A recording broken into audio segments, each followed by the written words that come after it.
क्या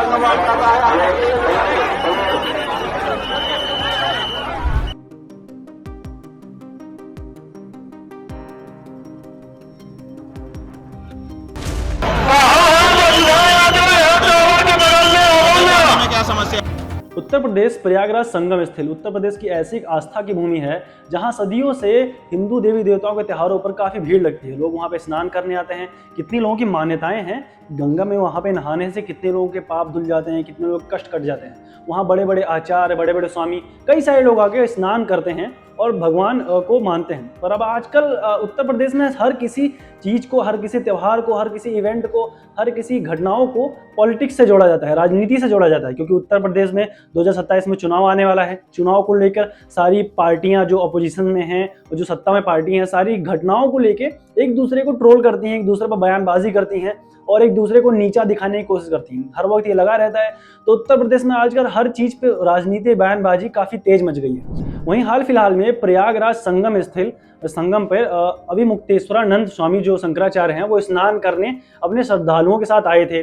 माघ मेला चल रहा था तो वो सोचे कि स्नान कर लेते हैं और काफ़ी भीड़ आई थी उनके साथ। पर वहीं घटना कुछ अलग घट गई। ऐसी घटना घटी कि उत्तर प्रदेश की राजनीति फिर गर्मा गर्मी में बदल गई। वहीं सत्ता दल, विपक्ष दल, प्रशासन सब उसमें खिलाफ में चल रहे हैं। सब एक दूसरे बयानबाजी कर रहे हैं, एक दूसरे को गलत और सही बताने पर चल रहे हैं। अब बताते हैं मामला था क्या। स्वामी जी आए थे प्रयागराज संगम नहान करने, काफ़ी भीड़ लेके आए थे, पर प्रशासन ने उन्हें वहां जाने से रोक दिया, स्नान घाट जाने से रोक दिया। उनके साथ कई उनके समर्थक थे, कई उनके श्रद्धालु थे, उनको भी वहां जाने से रोक दिया। और इस रोक के बीच भगदड़ हुई, धक्का मुक्की हुई। पुलिस ने वहां कुछ लोगों के साथ बदसलूकी भी की। वीडियोज में देखा जा रहा है, इमेजेस में देखा जा रहा है। पर प्रशासन का कहना यह है कि बदसलूकी नहीं की गई थी, इतनी सारी भीड़ को रोका जा रहा था। अब इस पे सियासत काफी तेज है। विपक्ष वाले भी एक दूसरे बयानबाजी कर रहे हैं। तो विपक्ष के नेता सपा के अध्यक्ष अखिलेश यादव कह रहे हैं कि ऐसे किसी शंकराचार्य को या ऐसे किसी स्वामी को अपने धार्मिक स्थल पर जाकर स्नान करने से प्रशासन अगर रोक रही है तो ये काफ़ी निंदनीय बात है। ये उनकी आस्था पर भी ठेस है और उनकी जो भावनाएं हैं किसी जगह से, किसी स्थल से जुड़ी, उस पर भी आप ठेस पहुंचा रहे हैं कि आप उनको रास्ते में रोक रहे हैं, उनके श्रद्धालुओं को रोक रहे हैं, उनके समर्थक के साथ आप धक्का मुक्की कर रहे हैं। इस पे उनका प्रशासन को सवाल किया प्रशासन से उन्होंने। प्रशासन ने जवाब दिया।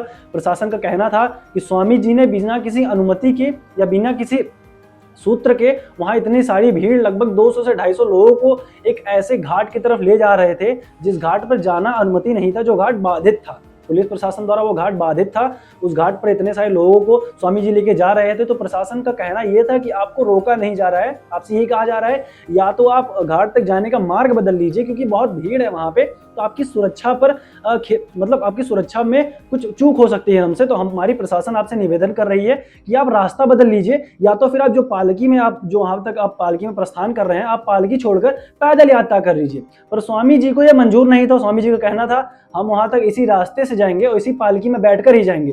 अब स्वामी जी का बयान भी सुन लेते हैं। स्वामी जी का कहना यह था कि प्रशासन हमें जानबूझकर टारगेट कर रही है, ये सत्ता धर्म वालों ने चाहते हैं कि हम वहां पे ना जाएं, हमारे श्रद्धालु, हमारे जो समर्थक हैं घाट तक ना पहुंचे, स्नान ना करें। उसके साथ साथ स्वामी जी ने एक और कड़ा बयान दे दिया। उन्होंने कहा कि प्रशासन वहां भगदड़ मचवाना चाहती थी, प्रशासन हम पर लाठीचार्ज करना चाहती थी, हमें मारना चाहती थी, हमारे श्रद्धालुओं को मारना चाहती थी। हमारे समर्थक के साथ प्रशासन के बड़ा आला अधिकारियों ने झड़प मची, उनमें धक्का मुक्की हुई, कई अधिकारियों ने हमारे समर्थन को मारा भी, हमारे रथ को रोका। अब इसी बीच स्वामी जी जो आचार्य हैं, जो शंकराचार्य हैं, वो धरने पे बैठ गए हैं। आज तीसरा या दूसरा दिन है उनके धरने का, और धरने पे बैठ के वो साफ साफ कह रहे हैं जब तक सभी प्रशासन के लोग जो आला अधिकारी हैं वो हमसे क्षमा नहीं मांगेंगे इस बात को लेके, तब तक हम स्नान करने नहीं जाएंगे, अपना धरना नहीं तोड़ेंगे। तो आपका इस पूरे मामले में क्या राय है? आप क्या सोचते हैं, किसी स्वामी को उनके धर्म स्थान पर स्नान करने जाने से शासन का रोकना, प्रशासन का रोकना, क्या ये सही है या गलत है, या प्रशासन उनकी सुरक्षा को लेके कह रही है?